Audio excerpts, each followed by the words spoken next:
Sir अभी आपने एक रेफरेंस का जिक्र किया है जो काजी फाइज ईसा के खिलाफ अच्छा, वो आप फाइल कर दिया आपने, मीडिया पे भी बड़ा डिस्कस हो रहा है। इसकी ज़रा तफसील शेयर करेंगे, ये रेफरेंस क्या है और इसमें क्या चीज़ें हैं? देखें, काजी फायज़ साहब पाकिस्तान में एक बहुत कंट्रोवर्शियल किस्म के चीफ जस्टिस रहे हैं। चूँकि मैंने रेफरेंस फाइल कर लिया, इसमें बहुत मोहतात हूँ, क्योंकि उस रेफरेंस की जो है उसके एक नतीजा ये भी है कि अगर मैं स्कैंडलाइज करता हूँ तो मुझे मेरी सज़ा हो सकती है।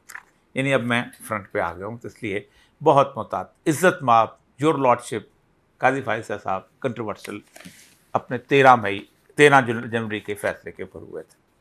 13 जनवरी का फैसला ये था कि जिसमें उन्होंने बल्ला छीन लिया था।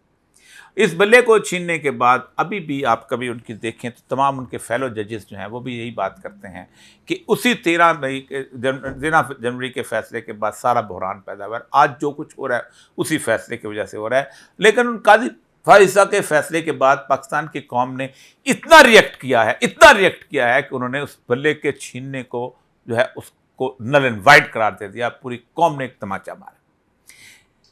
काजी फायज़ साहब जवाब दे रहे थे, अपने जजों में जवाब दे रहे थे, बाकी जगह पे जवाब दे रहे थे। वेल एंड गुड, बिस्मिल्लाह तो देते रहे। आप जवाब दें, वो जवाब दें, वो लड़ें, सब कुछ, मेरा उसमें कोई कंसर्न नहीं था। लेकिन हुआ ये कि आसमा जहांगीर कॉन्फ्रेंस में ब्रिटिश एम्बेसडर आई थी और ब्रिटिश एम्बेसडर ने आके कुछ तकरीर की एक, और तकरीर करते हुए उसने कहा कि हमें बड़ा इसमें है कि इंटरनेट पे पाबंदी लगी है इलेक्शन, और एक पॉलिटिकल पार्टी से उसका निशान भी छीना गया जो कि डेमोक्रेसी के रक्षा। काजी साहब ने समझा तो वो भी साढ़े घर की गल है, बस समझिए, तो कोई मसला नहीं है। तो काजी साहब ने ब्रिटिश एम्बेसडर को एक ख़त लिखा। ये वो ख़त है। इस ख़त में उन्होंने MS जेन मैरिट को खत लिखा है और उसने कहा है कि elections in Pakistan were required to be held within 90 days of the completion of the tenure national provincial assembly. उन्होंने कहा ये मैंने काम किया 8 फरवरी को, मैंने कहा कराओ इलेक्शन, बड़ा contribution. Previously many wanting to the counter election, ये भी उन्होंने, the law enacted parliament 277 requires ये वो। उन्होंने कहा जी worthy to mention it upon the current Chief Justice assumption of the office of the ban this allowed फलां। और उन्होंने कहा कि जी it was gratifying that your excellency has repeatedly stress the importance of the open societies which you attend और फलां उसमें तुम गए हो। लेकिन उसने कहा है कि ये सारा मामला जो है आपको, मेरा जो 13 मई का फैसला था उसके अंदर आपने कीड़े निकालने की कोशिश की है। और फिर उन्होंने कहा कि बिल्कुल गलत किया है, कि मैं अपने स्टैंड करता हूँ, ठीक। उसमें 2 उन्होंने काम किए।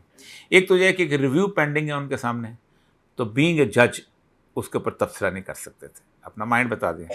फिर उन्होंने ख़ास तौर पे फिर उन्होंने एक नेटिव लीडर बनने की कोशिश की कि उन्होंने कहा setting to what describe as the Jewish Zionist aspirations, the British government wrote to an individual, its own citizen, on November 1917, everything its decision to establish a settler colonial state.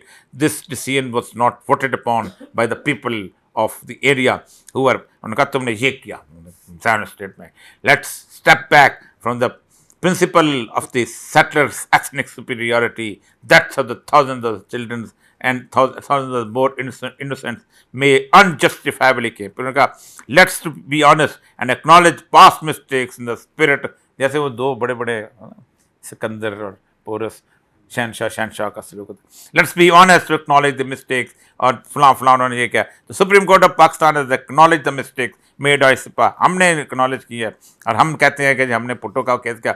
लेकिन since the government of the majestic king Charles III has stressed the need for open societies and democracy फलां।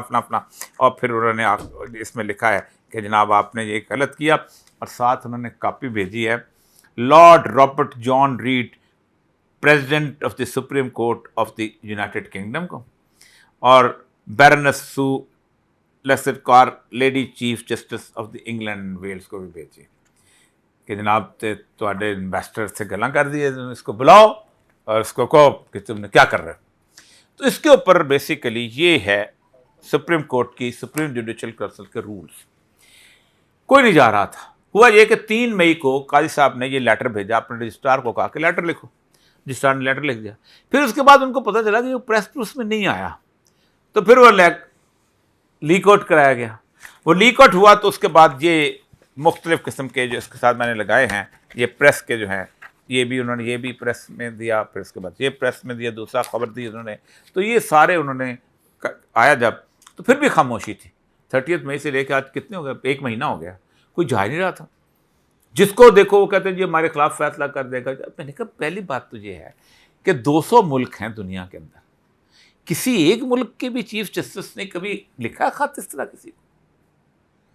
आपने कमाल कर दिया।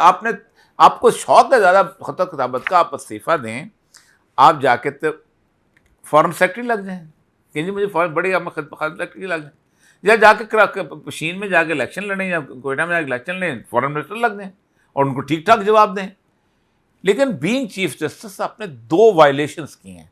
एक तो ये violation की है कि आपने पाकिस्तान की जो फॉरेन पॉलिसी, और ख़ास तौर पे आप देखें कि फ्रेंडली रिलेशनशिप के ऊपर तो फ्रीडम ऑफ एक्सप्रेशन भी नहीं है। आर्टिकल 19 कहता है कि फ्रेंडली कंट्रीज़ की, और इंग्लैंड तो पाकिस्तान का फ्रेंडली है, हम तो कॉमनवेल्थ में हैं। एक आपने वो फ्रीडम ऑफ एक्सप्रेशन क्रॉस किया, बॉर्डर क्रॉस किया, फिर आपने लेटर लिखा, आपने पूरे मुल्क की इज्जत इस तरह दांव पे लगाई इस मामले के अंदर।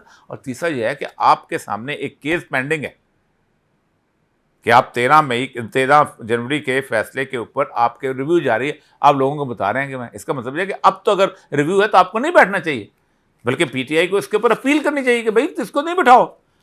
ये तो पाकिस्तान का बैरून मुल्क भी बताता फिरता है लोगों को कि मेरा फैसला ठीक था और मैं उस पर रिव्यू नहीं करता हूँ। तो ये है असल मसला जो मैं था। इसके ऊपर आज पहुँच चुका है रेफरेंस, और इस रेफरेंस में वो ज़ाहिर बात है जब काजी फाइसा नहीं होंगे तो जस्टिस मंसूर अली शाह साहब उसको प्रिसाइड करेंगे, और उसमें जस्टिस मुनीब अख्तर होंगे, जस्टिस याहिया अफरीदी होंगे, जस्टिस आमिर फ़ारूक होंगे, और जस्टिस हाशिम काकड़ होंगे। ये इसमें से ये लोग हैं कि जो इसके